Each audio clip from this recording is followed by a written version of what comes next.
Até pouco tempo atrás, Daniel estava no cárcere, mas no cárcere também estava a biblioteca.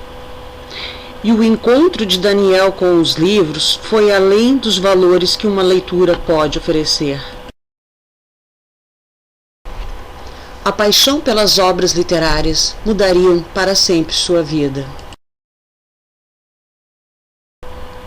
Daniel não optou pela criminalidade, ele nasceu dentro dela, criado em um lar que não havia brinquedos, mas sim armas e drogas. Seu pai tinha uma vasta ficha criminal, a mãe viciada em drogas, e não demorou muito para que Daniel seguisse pelo mesmo caminho. Com o pai assassinado, Daniel assume o sustento da família, fazendo a única coisa que lhe ensinaram em casa: roubar. Até que foi preso uma vez, duas, três, várias vezes, passando por quase todas as prisões da região metropolitana de Minas Gerais. Mas em nenhuma dessas prisões havia biblioteca.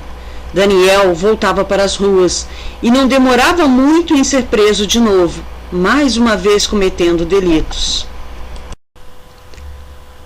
Até que na sua última sentença, com uma condenação que o colocou 12 anos preso em regime fechado, Daniel é conduzido ao presídio de segurança máxima, mas lá, entre grades e presos, havia uma biblioteca. Com bom comportamento, Daniel é designado para ir trabalhar na biblioteca, e lá ele conhece os livros. Ele conta que devorava os livros e quanto mais lia, mais se apaixonava pela literatura. E foi ali, nos corredores daquela biblioteca, nas estantes, que ele desejou também ser um autor de livros, sonhando com a possibilidade de um dia ter uma obra sua dentro de uma biblioteca. Mas Daniel não havia sequer terminado o ensino fundamental, e dentro da prisão ele se matriculou no ensino de jovens e adultos. Sua rotina era acompanhada de livros, sala de aula e escrever dentro de sua cela quando a noite caía. Uma de suas grandes incentivadoras era a bibliotecária que o ensinou todas as técnicas utilizadas na biblioteca. Dela, ele só sabe que se chama Tânia Maria, mas que tirou dinheiro de seu próprio bolso para comprar canetas e folhas, para que Daniel então continuasse escrevendo. Daniel era o responsável pela distribuição de livros nas galerias da prisão, preenchia as fichas de empréstimos e até aprendeu a catalogar as obras, e com o final dos estudos e de posse do certificado que lhe atestava a conclusão do ensino médio, Daniel já era um autor de 3 livros. As obras foram escritas de próprio punho, e na falta de mais folhas, Daniel reciclava o lixo dentro da cadeia e confeccionava seu próprio papel. Os dias se passavam e com 5 anos preso, a esposa de Daniel parou de lhe visitar na cadeia, e ele também não conseguiu mais ver os filhos. Nesta mesma época, ele recebe a notícia de que sua mãe, que já estava recuperada do vício das drogas, havia sido brutalmente assassinada por um ladrão. A mãe de Daniel era trocadora de um ônibus e durante um assalto ela foi morta impiedosamente por um ladrão. Daniel relata que perdeu o chão. Afinal, por ironia do destino, sua mãe havia sido morta por um ladrão de arma em punho, mesma atividade que ele fazia antes de ser preso.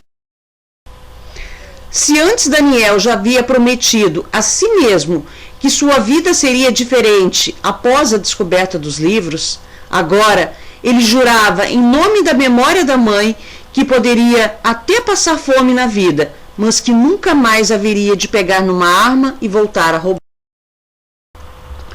Com o 4º livro escrito e as portas da liberdade abertas, Daniel então sai da prisão. Na cabeça ele leva 2 sonhos: cursar letras e publicar seus livros. Daniel quitou o seu débito com a justiça, mas para a sociedade ele carrega o fardo de ser um ex-detento. como se tivesse um X na testa lhe marcando para sempre. Ele já distribuiu 123 currículos em apenas uma semana, sem ter sequer uma única resposta. Em nossas conversas virtuais, ele me diz: não sei se terei dinheiro para crédito no celular, Kátia, e talvez eu fique sem internet. Na hora, eu mesma tive receio que ele voltasse para os delitos, dentro do desespero de não conseguir trabalho. Mas Daniel percebe a minha aflição e me responde enfaticamente: vou catar latinhas, faço qualquer coisa, qualquer bico, não tenho medo de trabalho, mas meu juramento está vivo dentro de mim. Eu não voltarei para o crime. Já prestes a concluir este vídeo, Daniel me manda uma mensagem no celular dizendo: bati uma laje hoje, ganhei R$70. Eu não disse? Eu não tenho medo de trabalho, tudo que eu desejo é oportunidade. Dentro das muitas prisões que Daniel esteve, numa delas havia uma biblioteca, e ela fez toda a diferença na vida dele. Que a história de Daniel inspire e sirva de exemplo do quanto os livros são capazes de atuar como ferramenta social. Para você que nos acompanhou nesta matéria, nos ajude a realizar o sonho de Daniel em publicar seus livros.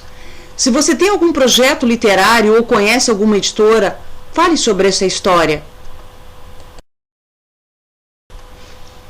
Uma história real de alguém que encontrou nos livros as esperanças, os sonhos e o caminho para sair do crime.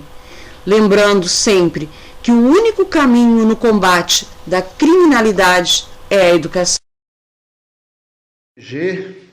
Tá todo mundo aí tentando me ajudar para publicar meus livros, porque minhas histórias são muito boas.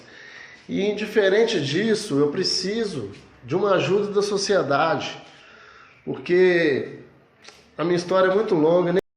Gente, a Kátia está ajudando a divulgar meus livros e você também pode ajudar. Eu preciso só de uma oportunidade que vocês conheçam o meu trabalho. Deus abençoe todos vocês.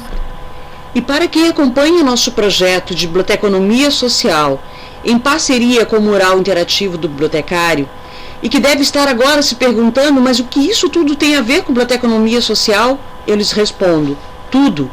A biblioteconomia é o bibliotecário.